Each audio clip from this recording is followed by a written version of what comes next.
ಇತಿಹಾಸ ವಿಭಾಗಕ್ಕೆ ಸ್ವಾಗತ. ಇತಿಹಾಸ ವಿಭಾಗದ ವಸ್ತು ಪ್ರದರ್ಶನಕ್ಕೆ ಸುಸ್ವಾಗತ.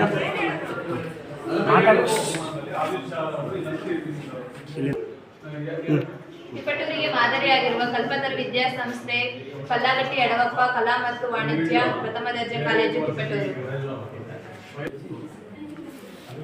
ಇದು ಅಯೋಧ್ಯೆಯಲ್ಲಿರತಕ್ಕಂತಹ ರಾಮ ಮಂದಿರ ನಿರ್ಮಾಣದ ಒಂದು ಉತ್ತಮವಾದಂತಹ ಸೌಂದರ್ಯದಿಂದ ಕೂಡಿರತಕ್ಕಂತಹ ಒಂದು ಮಂದಿರ. ಇದು ಜಗತ್ಪ್ರಸಿದ್ಧವಾಗಿರತಕ್ಕಂಥ ವಾಣಿ ವಿಲಾಸ ಸಾಗರವನ್ನು ನೀವು ಕಣ್ತುಂಬಿ ನೋಡಿಕೊಳ್ಳಬಹುದು. ಜೊತೆಗೆ ದರ್ಪಣ ಸುಂದರಿ, ನಂತರ ಮೆಹರೌಲಿ ಕಬ್ಬಿಣ ಸ್ತಂಭ ಇದು ದೆಹಲಿಯಲ್ಲಿ ಕಾಣಬಹುದು. ಇದು ಹೊಯ್ಸಳೇಶ್ವರ ದೇವಾಲಯದ ಮಾದರಿ. ಇದನ್ನು ವಿಷ್ಣುವರ್ಧನ ಮತ್ತು ಅವನ ಉತ್ತರಾಧಿಕಾರಿಗಳು ಕರ್ನಾಟಕದ ಹಳೆಬೀಡಿನಲ್ಲಿ ನಿರ್ಮಾಣ ಮಾಡಿದ್ದಾರೆ. ಇದು ನಮ್ಮ ಕರ್ನಾಟಕದ ಹೆಮ್ಮೆ ವಿಧಾನಸೌಧ. ಇದನ್ನು ನಿರ್ಮಿಸಿದವರು ಕೆಂಗಲ್ ಹನುಮಂತನವರು. ಈಗಲೂ ಪ್ರಸ್ತುತವಾಗಿ ಎಲ್ಲ ಶಾಸಕರು ಇಲ್ಲಿ ವ್ಯವಸ್ಥಿತವಾಗಿ ವಿಧಾನಸಭೆ ಮತ್ತು ವಿಧಾನಮಂಡಲ ನಡೆಸುತ್ತಾರೆ. ಧನ್ಯವಾದಗಳು. ಚಿತ್ರಗಿರಿಯ ಕಮಲ್ ಮಹಲ್ ಎಂದು ಕರೆಯಲಾಗಿದೆ. ಇದು ಸುಂದರವಾದ ರಚನೆಯನ್ನು ಹೊಂದಿದೆ. ಇದು ವಿಜಯನಗರ ಕಾಲದಲ್ಲಿ ರಚನೆಯಾಗಿದೆ. ಮೇಡಮ್ ಬನ್ನಿ ಮೇಡಮ್, ಇವೆಲ್ಲ ಮೇಡಮ್ ಈ ಕಡೆ ಬನ್ನಿ. ಬನ್ನಿ ಈ ಕಡೆ ಬನ್ನಿ. ಅವರು ಎಲ್ಲರೂ ಕೈ ತೆಗಿ ಕೈ. ಇದು ಭಾರತಕ್ಕೆ ಬನ್ನಿ ಮೇಡಮ್, ನೀವು ಬನ್ನಿ. ಭಾರತಕ್ಕೆ ಭೇಟಿ ನೀಡಿದ ವಿದೇಶಿ ಪ್ರವಾಸಕ ಯುಎಚ್ ಸಾಂಗ್ ಹಾಗೂ ಮೆಗಾಸ್ತನಿಸ್ ನಿಕೋಲೋ ಕುಂಟಿಯನ್ನು ನಾವಿಲ್ಲಿ ಕಾಣಬಹುದು.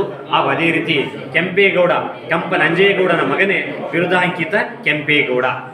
ಹಾಗೂ ಕರ್ನಾಟಕದ ಪ್ರಮುಖ ಪ್ರೇಕ್ಷಣೀಯ ಸ್ಥಳಗಳು ಜ್ಯೋತಿಬಾ ಫುಲೆ, ಇಲ್ಲಿ ತಾಜ್ ಮಹಲ್ ಅನ್ನು ಕಾಣಬಹುದು.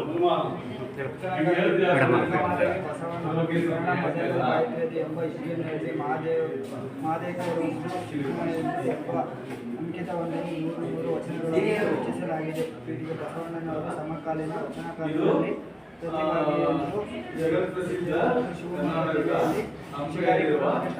ಉಡುಪಿ ಎಂಬ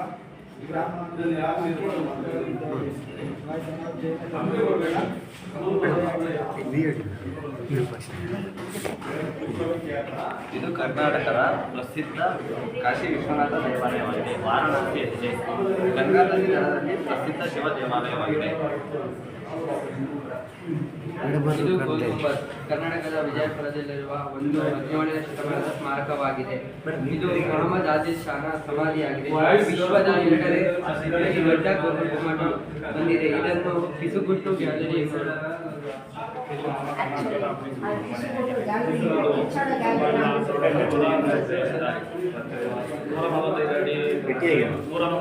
ಅಗಲವಿದ್ದು 5 ಮಹಡಿಗಳಿಂದ ಕೂಡಿದೆ. ಕೆಲವು ರಜಗಳ ದಿನಗಳಲ್ಲಿ ಹಾಗೂ ಸಾರ್ವಜನಿಕರಿಗೆ ಪ್ರವೇಶ ಹೊಂದಿರುತ್ತದೆ. ಆತ್ಮೀಯ ವಿದ್ಯಾರ್ಥಿ ಬಂಧುಗಳೇ, ಇದು ಜಗತ್ಪ್ರಸಿದ್ಧವಾದ ವಿಜಯನಗರ ಸಾಮ್ರಾಜ್ಯದ ಕಲ್ಲಿನ ರಥವನ್ನು ಹಂಪಿಯಲ್ಲಿ ಇಂದಿಗೂ ಇವತ್ತಿಗೂ ನೀವು ಕಾಣಬಹುದು. ಇದು ಮೌರ್ಯ ಸಾಮ್ರಾಜ್ಯಕ್ಕೆ ಸಂಬಂಧಪಟ್ಟಂಥದ್ದು. ಹಾಗೂ ಜೊತೆಗೆ ಗುಪ್ತರ ಕಾಲದ ಭಾರತ, ಕ್ವಿಟ್ ಇಂಡಿಯಾ ಮೂವ್ಮೆಂಟ್ 1942, ನಂತರ 1857ರ ಸಿಪಾಯಿ ದಂಗೆ, ಜೊತೆಗೆ ಅಕ್ಕಮಹಾದೇವಿ, ಜಗನ್ನಾಥದಾಸರು, ವ್ಯಾಸರಾಯ, ಕನಕದಾಸರು, ಪುರಂದರದಾಸರು, ಗೋಪಾಲದಾಸರು. ಅದೇ ಥರ ಇಲ್ಲಿ ಗೌತಮ ಬುದ್ಧನನ್ನು ಸಹ ಕಾಣಬಹುದು.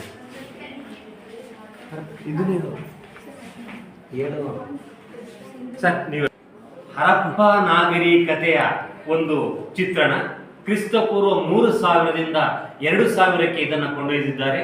ಇಲ್ಲಿ ಸಾಕಷ್ಟು ಇದರ ಒಂದು ನಾಗರಿಕತೆಯನ್ನು, ಸಂಸ್ಕೃತಿಯನ್ನು, ಸಂಪ್ರದಾಯವನ್ನು ಈ ಹರಪ್ಪ ಸಿವಿಲೈಸೇಷನ್ ನಾವು ಕಾಣಬಹುದು.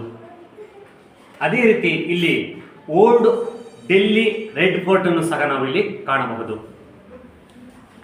ಇದು ಇಂಡಿಯಾ ಗೇಟ್ ಅನ್ನು ಭಾರತದ ಮಹಾದ್ವಾರ ಎಂದು ಕರೆಯಲಾಗುತ್ತದೆ.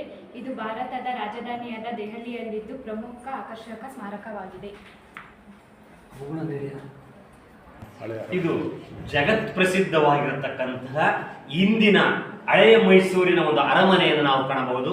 ಇಂದಿನ ಅರಮನೆಗೂ ಇವತ್ತಿನ ಪ್ರಸ್ತುತ ಇರತಕ್ಕಂಥ ಅರಮನೆಗೂ ಸಾಕಷ್ಟು ವ್ಯತ್ಯಾಸವನ್ನು ನಾವು ಕಾಣಬಹುದು. ಇದು ಸಾಂಸ್ಕೃತಿಕ ನಗರಿ ಎಂದೇ ಕರೆಸಿಕೊಳ್ಳುವಂತಹ ಅತ್ಯುತ್ತಮವಾದಂಥ ಸುಂದರವಾದಂತಹ ಅರಮನೆ.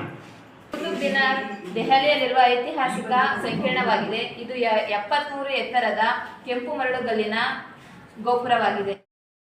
ಇದು ಪ್ರಸ್ತುತವಾಗಿ ಭಾರತದ ಪ್ರಧಾನಮಂತ್ರಿಗಳಾದಂತಹ ಇಂದಿರಾ ಗಾಂಧಿ ಮತ್ತು ಅವರ ಮಗನಾದಂತಹ ರಾಜೀವ್ ಗಾಂಧಿ ಮತ್ತು ನಮ್ಮ ಕರ್ನಾಟಕದ ಹೆಮ್ಮೆ ಮತ್ತು ಮಾಜಿ ಪ್ರಧಾನಿಗಳಂತಹ ದೇವೇಗೌಡರು ಮತ್ತೆ ಆ ಭಾಗದಲ್ಲಿ ಬರುವಂತಹವರು ನಮ್ಮ ದಾಸಶೇಷರಾದಂತಹ ರಾಮಾನುಜಾಚಾರ್ಯರು ಮತ್ತು ಶೃಂಗೇರಿ ಪೀಠವನ್ನು ನಮ್ಮ ಕರ್ನಾಟಕದಲ್ಲಿ ಸ್ಥಾಪಿಸಿದಂತಹ ಶ್ರೀ ಶಂಕರಾಚಾರ್ಯರು. ಅರಣ್ಯಧಾಮ ಇದೊಂದು ನಮ್ಮ ಕರ್ನಾಟಕದಲ್ಲಿರುವಂತಹ ಅತ್ಯಂತ ಸುಂದರವಾದ ಅರಣ್ಯ. ಇಲ್ಲಿ ಅನೇಕ ರೀತಿಯಂತಹ ಪ್ರಾಣಿ ಪಕ್ಷಿಗಳು ಬೀಡುಬಿಟ್ಟಿವೆ ಮತ್ತು ಇದು ನಮ್ಮ ಈಜಿಪ್ಟ್ ಪಿರಮಿಡ್ ಇದು ಅತ್ಯಂತವಾದಂತಹ ಸುಂದರವಾದಂತಹ ಇಂದಿನ ಕಾಲದಂತಹ ಕಟ್ಟಡವಾಗಿದೆ. ಮತ್ತೆ ಇಲ್ಲಿ ಬಂದರೆ ಹರಪ್ಪ ನಾಗರಿಕತೆಯ ಚಿತ್ರಣ ಆಗಿನ ಕಾಲದಲ್ಲಿ ನಮ್ಮ ಪೂರ್ವಜರು ನಮ್ಮ ಈಗಿನ ಒಂದು ಮಾಡ್ರನ್ ಸಿಟಿಯನ್ನ ಆಗಿನ ಕಾಲದಲ್ಲಿ ನಿರ್ಮಾಣ ಮಾಡಿದಂತಹ ಈಜಿಪ್ಟ್ ಹರಪ್ಪ ನಾಗರಿಕತೆ. 28ರಲ್ಲಿ ಮೊಘಲ ರಾಜ ಕಟ್ಟಿಸಿದಂತಹ ರಾಮ ಮಂದಿರ ಇದನ್ನ ಹೊಡೆದಾಕ್ಬಿಟ್ಟು ಬಾಬಾ ಬಾರಿ ಎಂಬ ಒಂದು ಮಸೀದಿಯನ್ನು ಕಟ್ಟಿರ್ತಾರೆ. ಅದು ಸುಮಾರು ವರ್ಷಗಳ ಕಾಲ ಹೈಕೋರ್ಟಲ್ಲಿ ನಡೆಯುತ್ತೆ. 2019ರಲ್ಲಿ ಅದು ಕ್ಲಿಯರ್ ಆಗುತ್ತೆ. 2019ರಿಂದ 2024 ತನಕ ಮೋದಿ ಅವರು ಇದೊಂದು ಮಂದಿರನ ಕಟ್ಟಿಸ್ತಾರೆ. ಇದು ಅಯೋಧ್ಯೆಯಲ್ಲಿರ್ತಕ್ಕಂಥ ರಾಮ ಮಂದಿರ. ಈ ರಾಮ ಮಂದಿರದಲ್ಲಿರ್ತಕ್ಕಂತಹ ಒಂದು ರಾಮನ ಸುಂದರ ಮೂರ್ತಿಯನ್ನು ನಮ್ಮ ಕರ್ನಾಟಕದ ಅದ್ಭುತ ಶಿಲ್ಪಿಯಾದಂತಹ ಯೋಗರಾಜರವರು ನಿರ್ಮಾಣ ಮಾಡಿಕೊಟ್ಟಿರ್ತಕ್ಕಂಥದ್ದು ನಮ್ಮ ಕರ್ನಾಟಕದ ಘನತೆ ಎಂದು ಹೇಳಬಹುದು. ಶ್ರೀ ಚನ್ನಕೇಶವ ದೇವಾಲಯ ಪ್ರಸ್ತುತ ಕರ್ನಾಟಕದ ಹಾಸನ ಜಿಲ್ಲೆಯಲ್ಲಿ ಇದು ಇದೆ. ಹಾಗೂ ಇದು ದ್ರಾವಿಡ ಶೈಲಿಯಲ್ಲಿ ಇದೆ. ಇದು ಕರ್ನಾಟಕದಲ್ಲಿ ಒಂದು ಪ್ರಸಿದ್ಧವಾದಂತಹ ಪ್ರವಾಸಿ ತಾಣವಾಗಿದೆ. ಇದು ದ್ರಾವಿಡ ಶೈಲಿಯ ಒಂದು ವಾಸ್ತುಶಿಲ್ಪವಾಗಿದೆ. ಇದನ್ನು ಕೃಷ್ಣದೇವರಾಜ ಒಡೆಯರು ಕಟ್ಟಿಸಿದರು. ತಾಜ್ ಮಹಲ್ ಅನ್ನು ಮುಮ್ತಾಜಳ ನೆನಪಿಗಾಗಿ ಶಹಜಾನನು 1631 ಮತ್ತು 1648ರಲ್ಲಿ ಆಗ್ರಾದಲ್ಲಿ ನಿರ್ಮಿಸಿದರು. ಇದನ್ನು ಬಿಳೆ ಅಮೃತ ಶಿಲೆಗಳಿಂದ ನಿರ್ಮಿಸಲಾಗಿದೆ. ಮೈಸೂರು ಅರಮನೆ ಇಲ್ಲಿ ಪ್ರತಿ ವರ್ಷ ಜಗತ್ಪ್ರಸಿದ್ಧವಾದ ದಸರಾ ಉತ್ಸವ ನಡೆಯುತ್ತದೆ. ಇದನ್ನು ಕೃಷ್ಣದೇವರಾಜರ ಕಾಲದ ಒಡೆಯರಲ್ಲಿ